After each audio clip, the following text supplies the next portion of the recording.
I think the biggest thing is find the trusted sources of information.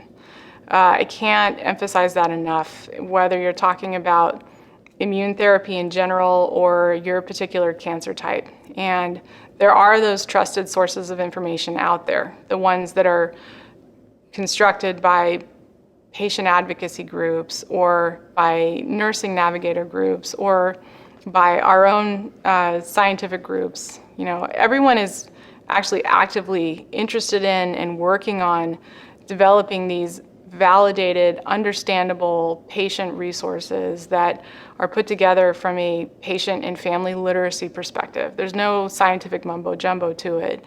And they're out there. People are continuing to work on them.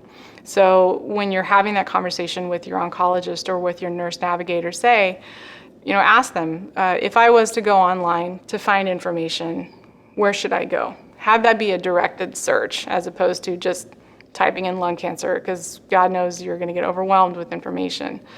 So I think being able to ask about what are the resources that you use for patient education, and where should we be looking for info, or what if I wanted to talk to other patients about their experience, where should I go, who should I talk to, is an important part of that.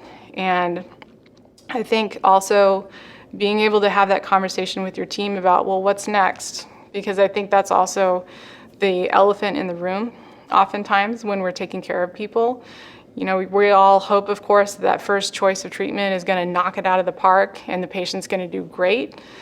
And certainly we aim for that. We swing for the fences. But the sad truth is that there's still a big majority of patients that don't respond to that first treatment. And what's plan B and what's plan C?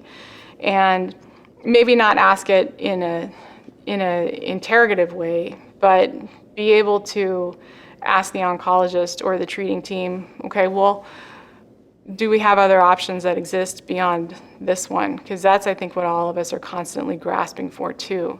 So if I had to say two main questions that patients and their families should be thinking about, and what nurse navigators should be thinking about, because that is essentially what you're doing, you're navigating that patient on their journey, would be what are the resources that are going to be most informative and truthful?